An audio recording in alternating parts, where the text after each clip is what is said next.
আসসালামু আলাইকুম, আশা করি আপনারা সবাই অনেক ভালো আছেন। আজকে আপনাদের জন্য 1 মেগাবাইট সাইজের মধ্যে 5টা মারাত্মক অ্যাপস নিয়ে কথা বলবো। প্রত্যেকটা অ্যাপসই খুবই ইন্টারেস্টিং, সো কথা না বাড়িয়ে চলুন তাহলে শুরু করা যায়। নাম্বার 1 যে অ্যাপসটাকে নিয়ে কথা বলবো সেটা হলো স্লিম সোশ্যাল। এই অ্যাপসটার সব থেকে বড় ইম্পর্টেন্ট বিষয় হলো আমরা যখন সোশ্যাল মিডিয়াতে স্পেশালি যখন ফেসবুক ইউজ করি, ফেসবুক কিন্তু অনেক হেভি একটা অ্যাপস, মানে অনেক স্পেস নিচ্ছে, ঠিক সেটা বলবো না, বাট অনেক হেভি আপনার ডাটা ইউজ করে। দেখা যাচ্ছে মোবাইল ডাটা বা ওয়াইফাই যখন আপনি ইউজ করবেন, ওয়াইফাই ক্ষেত্রে অত বোঝা যায় না, বাট মোবাইল ডাটার ক্ষেত্রে কিন্তু এটা বোঝা যায়, হারায় হারায় টের পাওয়া যায় যে অনেক ডাটা চলে যায়। সো সেই ক্ষেত্রে আপনি যদি স্লিম সোশ্যাল ইউজ করেন, মানে স্লিম সোশ্যালের ভিতর থেকে যদি ফেসবুকে লগ ইন করে ইউজ করেন, দেন এটা অনেকটা ফেসবুক লাইটের মতো কাজ করবে, বাট লাইটের থেকে একটু বেটার। লাইট আবার অনেক অপশন একদম ডিরেক্ট বন্ধই থাকে, সো লাইটটা ইউজ করে অনেক ভালো লাগে না, বাট লাইটের থেকে স্লিম সোশ্যালে যদি আপনি ইউজ করেন একটু বেটার পারফরমেন্স পাবেন।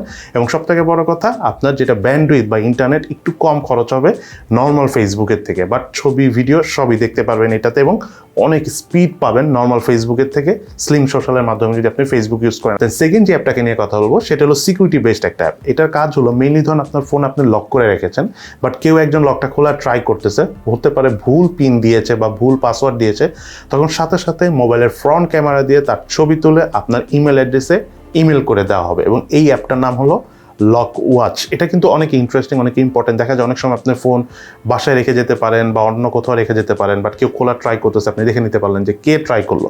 এটা কিন্তু সিকিউরিটি বেসড খুব ভালো অ্যাপ। এই অ্যাপটা অবশ্য ফ্রিও আছে, প্রিমিয়াম ভার্সনও পাওয়া যায়, এবং এটা অনেক পপুলার একটা অ্যাপ। এবং এই অ্যাপটা নিয়ে আমি ছাড়াও ওয়ার্ল্ডের প্রায় অনেক দেশের অনেক ইউটিউবাররাও আগে কথা বলছে। সো মোটামুটি বেশ, মানে যেটাকে বলে নির্ভরশীল একটা অ্যাপস। দেন থার্ড যে অ্যাপটাকে নিয়ে কথা বলবো সেটা হলো অনেক সময় আমরা দেখা যায় যে কোনো গান শুনি বা মিউজিক শুনি, বাট এক্স্যাক্টলি বুঝতে পারি না যে মিউজিকটা কোথা থেকে আসলো বা এই গানটা কোথা থেকে এসেছে। সো যেই অ্যাপটার কথা বলবো আমি, এই অ্যাপটার মাধ্যমে আপনি সেই মিউজিক বা সেই গান বা একটুখানি সাউন্ড শুনেই অ্যাপটা বলে দিতে পারবে যেটা এক্স্যাক্টলি কার গান বা কার মিউজিক। এবং সেই অ্যাপটার নাম হলো শেজাম। এটা কিন্তু অ্যাপলের বানানো অ্যাপ, সো নির্দ্বিধায় আপনারা ইউজ করতে পারেন। বাট শেজামের আরেকটা অ্যাপ আছে, মানে শেজাম এন্টারটেনমেন্টও এটার মালিক, বাট অ্যাপলের আন্ডারে এটা হয়েছে, সো যথেষ্ট ভালো এই অ্যাপটা। তবে শেজাম যেটা অ্যাপটা রয়েছে এটা হলো 7.5 মেগাবাইটের মতো, আর শেজাম লাইট হলো 1 মেগাবাইট সামথিং। বাট শেজাম লাইট অ্যাপটা এই মুহূর্তে আর পাওয়া যায় না, সো শেজাম লাইটটা ইউজ করতে পারেন। শুধু শেজামটা ইউজ করতে পারেন। এটা জাস্ট 7 মেগাবাইট সামথিং আছে। আপনারা এটা ইউজ করতে পারেন, যারা গান টান শোনেন তাদের অনেক ভালো লাগবে। স্পেশালি অনেক সময় অনেক গান থাকে আমাদের মনে পড়ে না, শেজাম ইউজ করে আপনারা সেই গানটা বের করে ফেলতে পারবেন। তার নাম্বার 4-এ যে অ্যাপটাকে নিয়ে কথা বলবো সেটা হলো যারা অনেক ইম্পর্টেন্ট কাজ করেন, দেখা যাচ্ছে এমন কিছু জিনিস নিয়ে আপনারা অনলাইনে কাজ করেন যেগুলো ট্রেসিং করাটা উচিত না বা ট্র্যাকিং থাকা ভালো না। যেমন আমরা যদি কম্পিউটার বলেন, মোবাইলে কোনো কিছু সার্চ করি বা কোনো কিছু খুঁজে টুজে দেখি, এটা কিন্তু ফুল রেকর্ড থাকে আপনি যে ব্রাউজার ইউজ করতেছেন। বাট আমি যে ব্রাউজারটাকে নিয়ে কথা বলবো সেটা হলো ডলফিন 0। এটা অনেকটা গুগল ক্রোমের ইনকগনিটো মোডের মতো। সো আপনি যাই করেন না কেন আপনাকে কোনোভাবে ট্র্যাক করা হবে না, যা করবেন তাই। এটার একটা বড় সুবিধা হলো আপনার কোনো রেকর্ড থাকতেছে না তাদের কাছে। বাট আরেকটা প্রবলেম হলো অনেক সময় দেখা যায় যে আপনি অনেকগুলি সার্চ করে রেখে দিয়েছেন, পরবর্তীতে জাস্ট ওইটা ক্লিক করে সার্চ করবেন, এই অপশনটা থাকে না। বাট সবথেকে বড় কথা, এটা তারাই ইউজ করবেন যারা চান যে অনলাইনে ব্রাউজিং করবেন বাট আপনার ডেটাটা অনলাইনে কোথাও থাকবে না।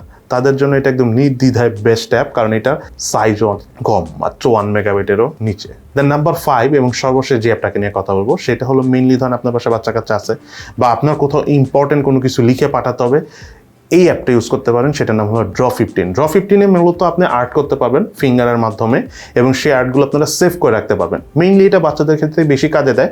তারপরেও আমি দেখিয়েছি যে ইমার্জেন্সি অনেক সময় দেখা যায় অনেক কিছু লিখতে হয় ছোটোখাটো করে, যদি আপনার হাতে স্টাইলাস থাকে, স্টাইলাস দিয়ে লিখে ছবি মানে সেভ করে ছবি হিসাবে দেন আপনি সেন্ড করে দিতে পারবেন হোয়াটসঅ্যাপ বা ফেসবুক মেসেঞ্জার, এগুলোর মাধ্যমে। এটা কাজে দেয়, একেবারে ফ্রেন্ডলি অ্যাপ না। অনেক সময় এই অ্যাপটা অনেক কার্যকরী এবং এই অ্যাপটা অনেক পপুলারও। আমি ছাড়াও এর আগে এই অ্যাপ নিয়ে অনেকেই ইউটিউবে কথা বলেছে। তো আমি মনে করি যেহেতু এটা একটা পপুলার অ্যাপ, সো আপনাদের সাথে কেন শেয়ার করবো না, যেহেতু এটা মাত্র 1 মেগাবাইট সাইজের আশেপাশে। সো এই হলো আমাদের আজকে 5টা অ্যাপস। কেমন লাগলো আপনাদের কাছে এই আজকের ভিডিও, এবং কোন অ্যাপসটা আপনাদের কাছে সবচেয়ে বেশি ভালো লেগেছে সেটা ভিডিও নিচে কমেন্টস করে জানাবেন। সো সবাই ভালো থাকেন, সুস্থ থাকেন, ইনশাআল্লাহ দেখা হবে ফিউচারে।